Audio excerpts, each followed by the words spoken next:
Boy. My name is Bill Carlson. I have a degree in animal husbandry, and all I ever wanted was to have my own feed store and raise a family. After graduating from college, I married my high school sweetheart Janice. We grew up together, and she was the only girl I ever imagined living with. She was a pretty brunette, and she had a beautiful body, even after the birth of 2 boys.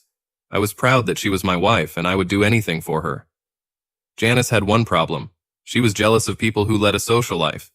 She read the gossip columns in the newspapers and subscribed to all the magazines that talked about beautiful people.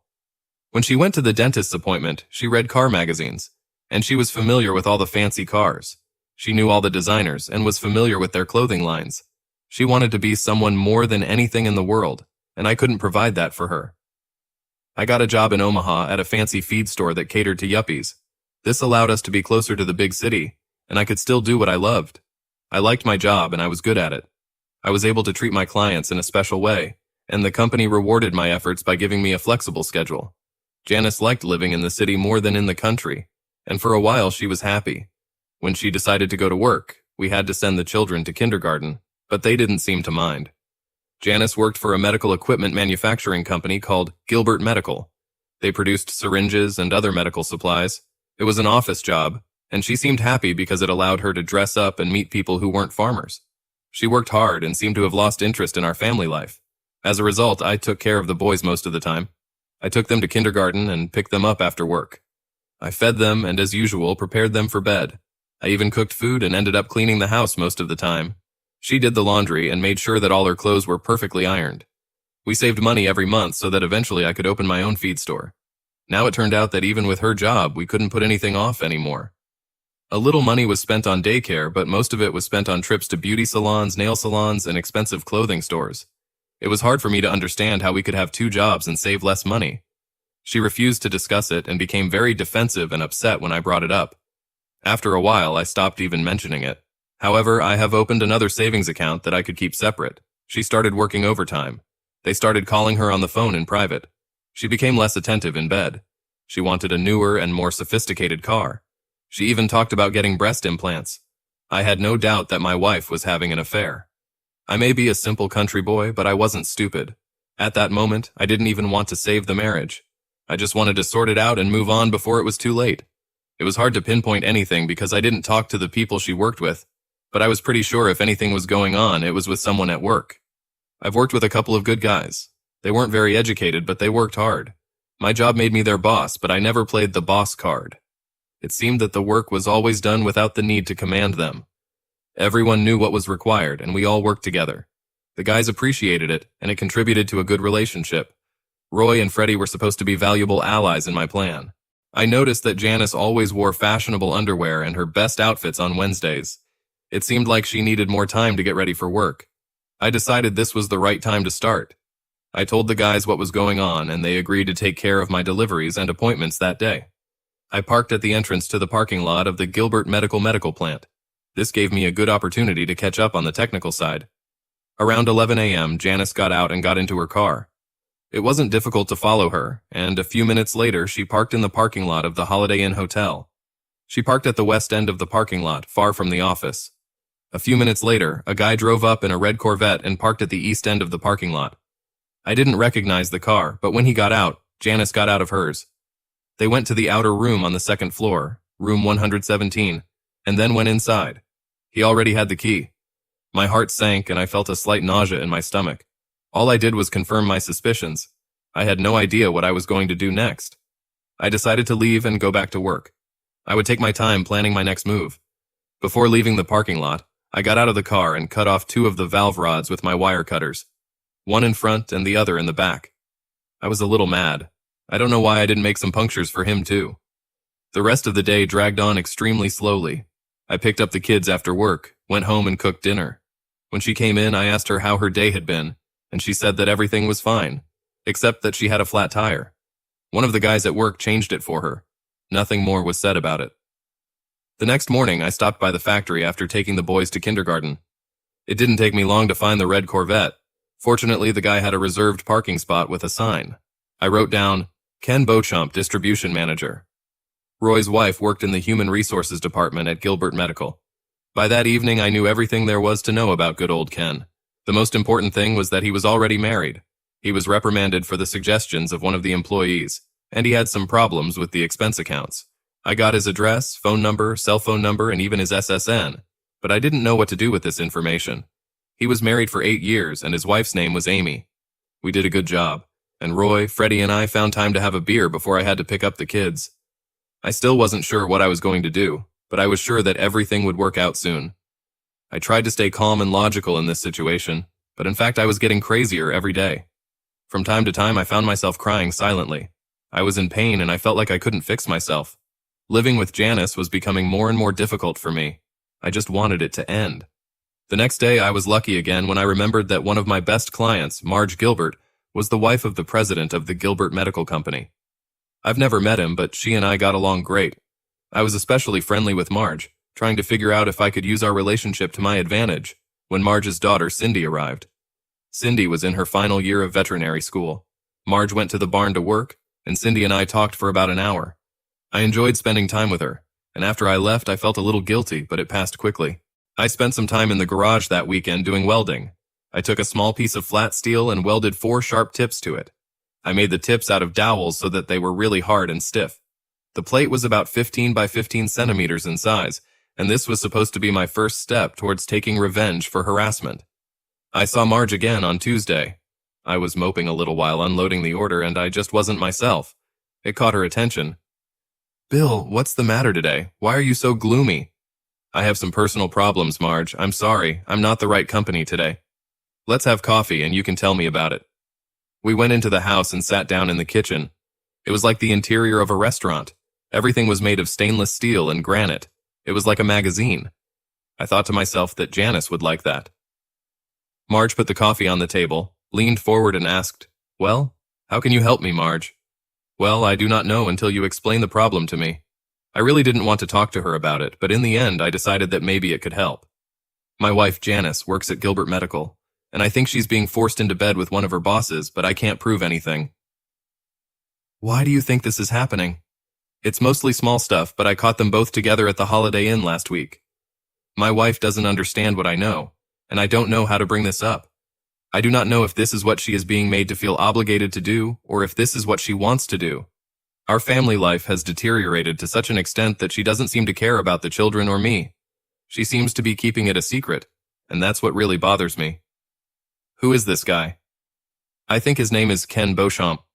I do not know if Janice works for him, or if they work in different parts of the factory. I've never met him."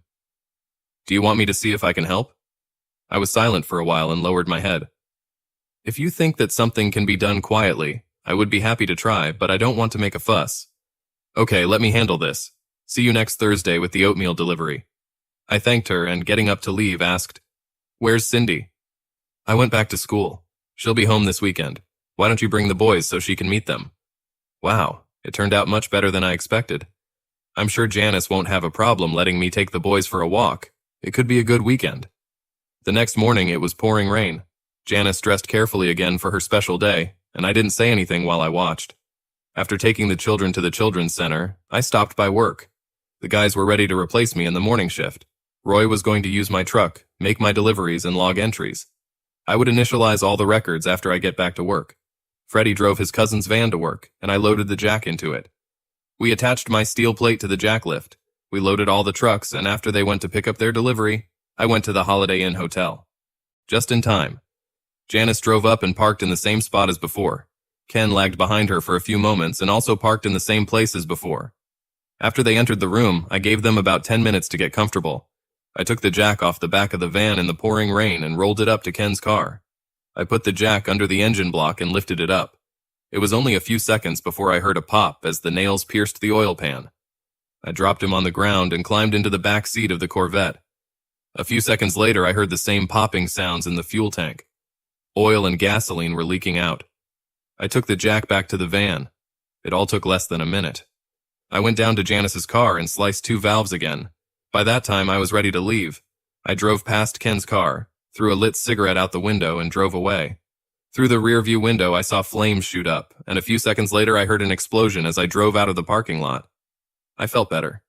Janice came home from work a little late. She didn't eat dinner and went straight to bed. I played with the boys for a while, bathed them, and put them to bed. That night I slept on the couch. Janice stayed in bed the next morning while I packed the boys for kindergarten. We had breakfast and left. She never got up. She still didn't say anything. I didn't ask. Her car wasn't in the driveway. Around 9 a.m., after we loaded all the trucks, Police Lieutenant John Fritz visited me. He was a friendly enough guy. Tell me about your work schedule yesterday. Regular supplies, nothing special. Why are you asking? Can you report your time around noon? I went to the office and took the delivery logs from the previous day. I put them in front of him.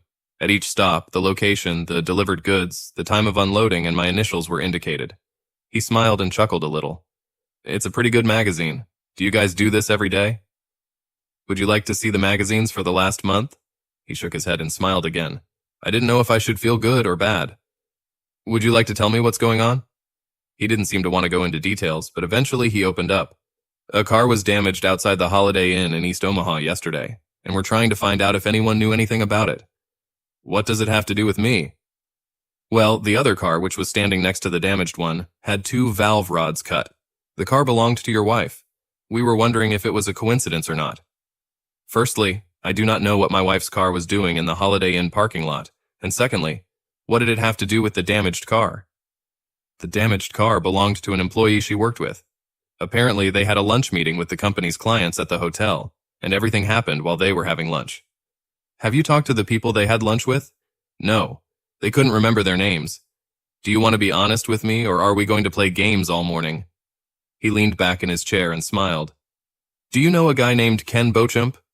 I've never met this man, and that's the truth. I believe you. He smiled again. I do not like to interfere in family disputes, and I hope that I will not have to come to you again. Here's my business card. Call me before something else happens, okay? He shook my hand. I'm sorry that I had to bring this to your attention. If there's anything I can do to help, let me know, okay? When he was leaving, I said, thank you. But you didn't really tell me anything. Put it all together. After work, when the kids and I returned home, Janice's car was parked in the driveway. She was casually dressed and cooked dinner. She said she wasn't feeling well and called in sick. She still didn't say anything about what had happened the day before, so I didn't bring it up. She went to bed early and I took care of the boys again and slept on the couch. The next day she was up and about to go to work when I left with the boys for kindergarten.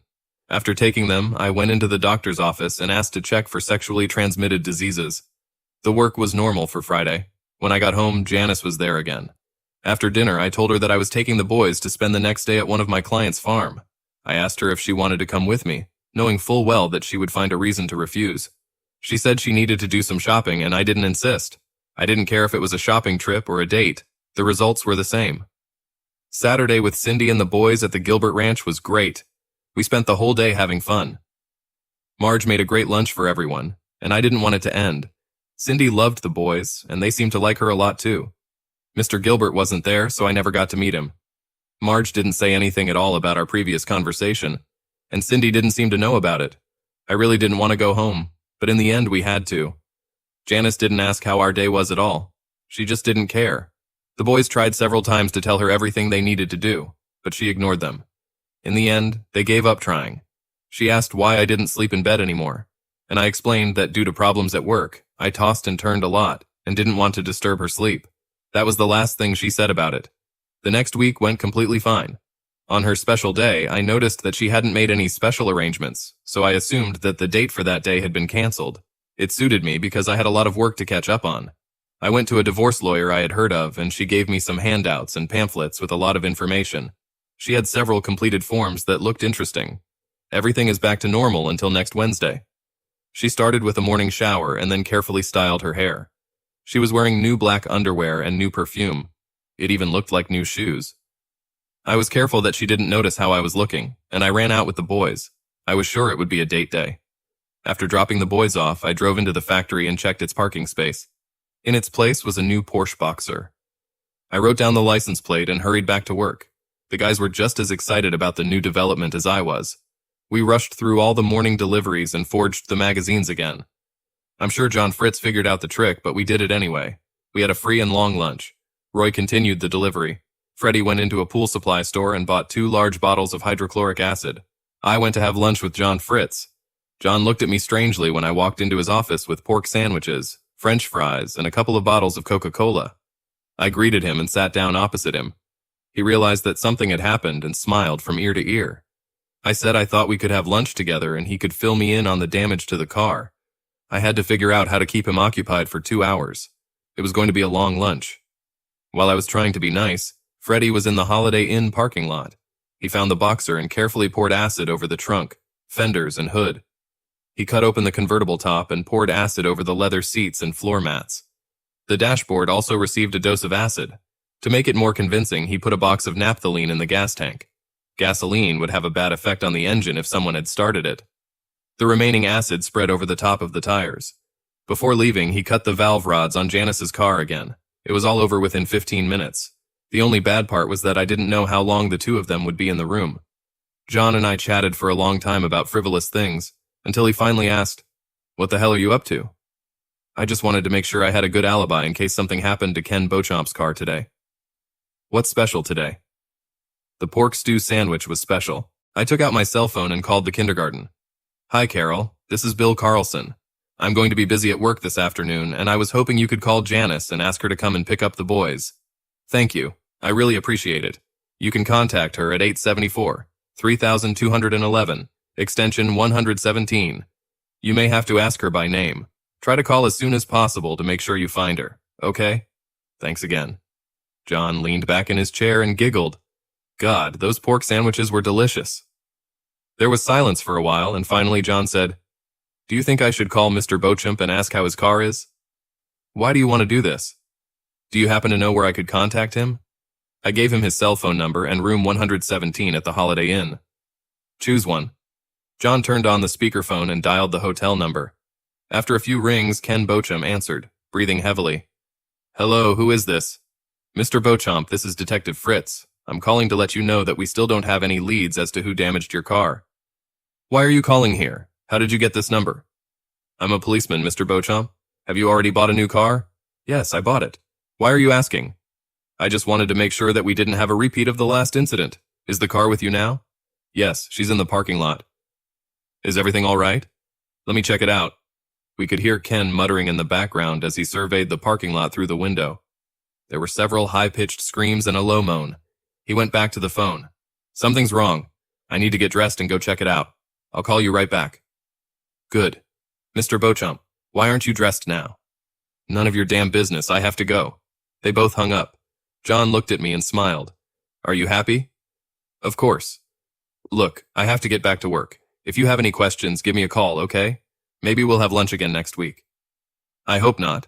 This should be over soon before someone gets hurt." I went back to work. Roy brought the magazines into compliance, and Freddie hid the acid bottles where no one would find them.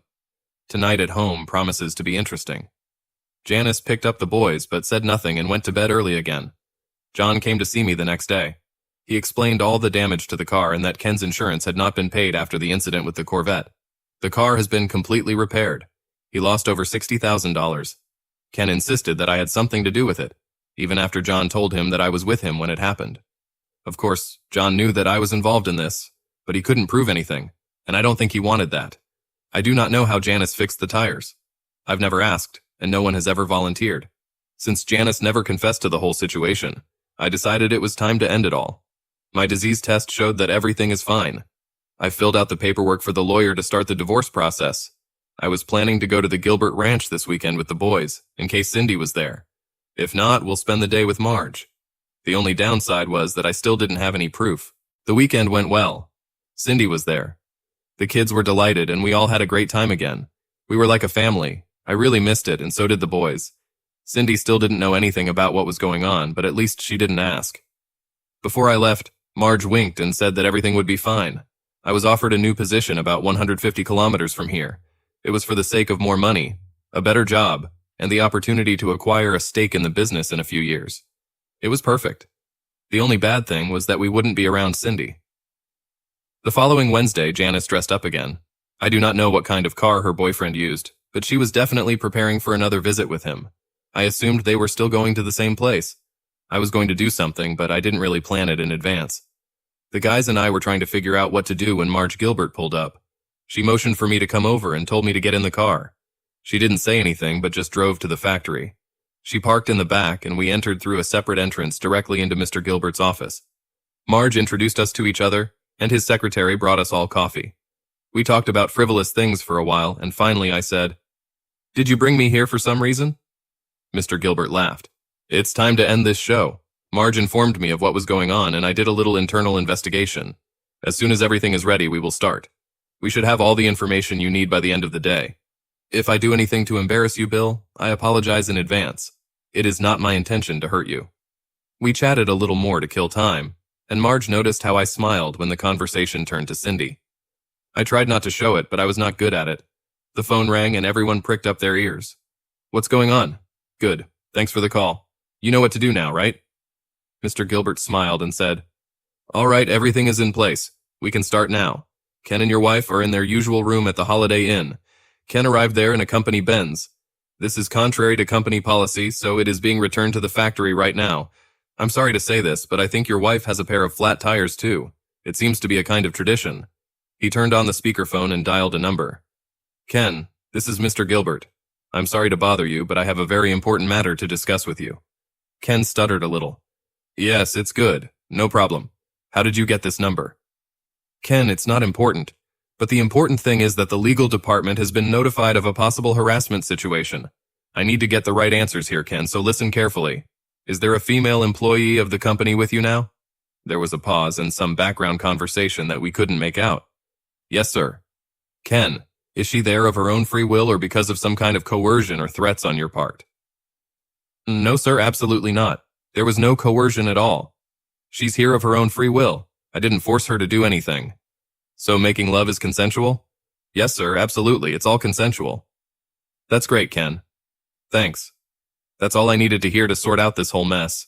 I really appreciate your honesty in this sensitive matter. We will prepare a statement confirming this and everything will be ready. Now, I also need to clarify this with the young lady. Can you connect her, please?" There was another flurry of background noise that we couldn't make out. Finally, Janice came on the line. "Sir, how can I help you?" "Janice, did Mr. Beauchamp force you or threaten you in any way to go there with him?" "No, sir. He didn't threaten me in any way." "That's good to hear. So making love was consensual and you weren't intimidated in any way, is that right?" There was another pause and a lot of muffled conversation. Janice appeared on the line again. "Yes, sir, it was consensual." "That's good to hear. When you and Ken return to the factory, we will have statements ready for your signature. Could you reconnect Ken, please?" "Sir, how did you know my name?" "Don't worry about it, Janice, it doesn't matter." After Ken answered the phone again, Mr. Gilbert told him to go back to the factory so they could sign the papers in the legal department. He hung up the phone and smiled. "Marge, why don't you take Bill to lunch and come back in a couple of hours? By then, the lawyers should be done, and we can all get our lives back to normal. We had a great lunch. I had to fight not to cry, but I just couldn't thank her enough. In the end, she made me agree that we would never talk about this topic or what had been done again. She also made me promise not to tell Cindy anything about it at all. It was a good sign. I told Marge about my new job offer, and she was happy for the boys and me. After lunch, we returned to the factory, and I took the notarized copies of Ken and Janice's statements. They both swore that they had made love by mutual consent outside of marriage. The lawyers assured me that this was enough for my lawyer to get a divorce. Ken and Janice were both fired. Their personal belongings were packed before they got there, and they were escorted out of the building. Unfortunately, none of them had a car. Marge gave me her car to use and said I could return it the next day. I took the documents to the lawyers. She made me several copies of each one. I was going to send one set to Ken's wife. I went to the bank and closed the accounts. I paid off all my credit cards and canceled them. I called the gas, water, electric, and telephone companies and arranged for utilities to be shut down on Friday afternoon. I stopped by to see John Fritz and told him I was a good boy. He laughed. "I have notified the landlord that I will not be staying next month. I warned you at work. They were happy for me, but unhappy with my departure." Freddie followed me to the Gilbert Ranch in my truck so I could return Marge's car. It's time to pick up the boys and go home. I was afraid to cross the threshold. Janice's car wasn't in the driveway. When we entered, she was sitting on the couch and crying. It was the first time she had shown any emotion at all. There were 2 boxes with her personal belongings from work. I fed the boys and turned on the TV for them. I stood next to her as if giving her the opportunity to speak out if she wanted to. "You should have done it, isn't it? Did you just have to ruin everything in my life? Why the hell couldn't you just mind your own business? Did you have any reason to interfere with mine?" I was amazed. She still looked at the whole situation as if everything revolved around her. She didn't care about the kids or me at all. She wasn't thinking about Ken's wife, Amy, at all. Our family, our life, and our plans meant absolutely nothing to her. She only cared about what she was doing at the moment. Nothing else mattered. I felt relieved that I wasn't going to spend the rest of my life with her. I didn't say anything. I went upstairs and took a shower. Later, when I was getting the boys ready for bed, she came into the bedroom and closed the door. The next day, I took the boys to work with me. I just made sure that there were no flaws and that Roy and Freddie would be able to stick to the system I had installed. We went to several shops and packed boxes for the move. I was driving past the Holiday Inn. Janice's car wasn't there, so I figured she'd already fixed it. Flat tire repairs must have severely undermined her shopping budget over the past month. Janice wasn't at home when we arrived. We only took clothes and toys. I left everything else there so Janice could get rid of it. Of course, she didn't know that all utilities would be shut down the next day. Damn it, I was mean. Janice was parking when we pulled out of the driveway. She just stood by her car and watched us drive down the street. I took the boys to Chuck E. Cheese and we spent the night at a motel. The next morning, I took the boys to kindergarten. I gave Carol some cookies and souvenirs for the party and told her that it was the boys' last day and I wanted them to enjoy it with their friends. Before I left, she took me aside. "What happened to your wife last week?" I didn't want to ask, but since you're leaving, I'm dying of curiosity. She was very upset when I called. She insisted on finding out how I got this number. And when I told her that you gave it to me, she started swearing like a sailor. She didn't say anything when she took them, but I could tell she was really angry. "I'm sorry, Carol. I kind of set you up. Janice was having an affair. She was at the Holiday Inn with her boyfriend, and I was hoping that if I could get you to call and interrupt their party, she'd change her mind about all this. It didn't work. In the end, she just got mad at both of us. I'm handing her the divorce papers this afternoon, and the boys and I are leaving for a new job right after I pick them up. It was a cheap move on my part, and I apologize for dragging you into this. I went to my divorce lawyer. She had everything ready. I was picking up the kids, and Janice could have the right to date anytime she wanted. It suited me because I didn't think she'd be interested in them anyway. Everything else was divided equally, but there wasn't much to talk about. There was no alimony, no child support, no cash payments. I left her all the furniture, household appliances, and other household items. I really didn't need them. She kept her car. I didn't want her because her tires were constantly flat. All I had to do was hand over the documents to Janice. If she doesn't challenge it, everything will be finalized in 3 months. A copy of Ken and Janice's notarized statement was attached to the divorce papers. A small marginal note made by the lawyer indicated that the statements would be kept secret if all the terms of the divorce were agreed upon. There were no questions. The car was parked in the driveway, so I was sure she was at home. I sat in the driveway for a long time. I loved Janice. She was the only girl I've ever been close to. I assumed that our relationship was normal, and I didn't even think about the fact that I wasn't giving her what she craved. She never let me know directly, and I was too dumb to pick up all the clues. I failed her in many ways. What she did was a deception on her part, but I felt that it was partly because of my inattention. I knocked on the door of my own house, and it was weird. She opened the door for me. She looked tired and asked if I wanted something to drink. I handed her the papers. She didn't open them. She just looked at them and back at me. I looked at her and asked, "Why?" I couldn't tell if she was angry or sad. After a few seconds, it finally opened. "He smelled like aftershave and you smelled like fertilizer. He was wearing Armani suits while you were wearing jeans. He was eating lobsters and steaks while you were eating ribs and burgers. He was wearing a London fog coat while you were wearing a Carhartt. He drove a beautiful fancy car while you drove a truck. He had well-groomed nails, whereas yours were always dirty. He had a real job, and you were still just a simple country boy. Is that enough for you? I can go on all day if you want. I was hoping for a life that you couldn't give me. I'm sorry we got married, Bill. I married you for the wrong reasons. I should have realized that you wouldn't want or be able to give me what I really wanted. I saw you as a means to escape from my parents and didn't think far enough ahead. I'm truly sorry about this, but I can't change how I feel. I love my children, but I regret having given birth to them. I know it sounds terrible, but I don't seem to have a maternal instinct. I hoped that by finding someone who could fill the empty spaces in my dreams, I would feel satisfied, but it only made me less satisfied with my current situation. I'm sorry that I misled you. I'm sorry that I was a bad mother to my children. I don't regret chasing my dreams and looking for something better. What about his wife? What about your husband? What about your children? What about your family? Her behavior seemed to change immediately. My questions pissed her off, and she didn't seem to regret her actions anymore. I don't give a shit about any of this. Now it's my turn. I want to live the life I've always dreamed of. A peasant husband and 2 snotty children with dirty faces do nothing to help me achieve this. I got your damn papers. Now just go away so I can get on with my life. Well, that made it easier. I just turned around and walked out. When I picked up the boys, Carol told me to let her know if I needed her to make any more phone calls. I called the utility companies and told them not to disconnect until the end of the month. I guess I felt a little sorry for her. The divorce was finalized 3 months later. I still haven't heard from Janice. The lawyer said that everything went smoothly, as planned. My new job was great, but I missed the chance to buy a business. Someone else got it, along with a quarter of the prime land adjacent to it. My boss said they were going to turn it into some kind of horse breeding farm. My job was safe, but my chance to get my own house was missed. 2 weeks later, they began construction next to the feed store. We were all trying to guess what was being built, and finally one of the guys asked the site engineer. It was a veterinary clinic for large animals. I thought it was interesting, but dismissed it as wishful thinking. They erected the entire building in less than 60 days. The new owner was supposed to appear on Saturday. The boys and I passed by on our way to lunch. I was a little curious. Suddenly, both boys started shouting, "Cindy, Cindy, here she is, looking better than ever." Marge was with her. Cindy graduated as a veterinarian and wanted to breed show horses while running a large veterinary clinic. While Marge and I were talking, she was showing the boys the new building. We all went to lunch together, and Cindy told us that she was also building a new house on the site to be closer to her work. The boys and I smiled from ear to ear all the way home that evening. 5 years later, Cindy was breeding beautiful horses. Her clinic was a great success, and I just opened my 6th feed store. The boys had 2 younger sisters whom they adored. My mother-in-law Marge and Mr. Gilbert come every weekend.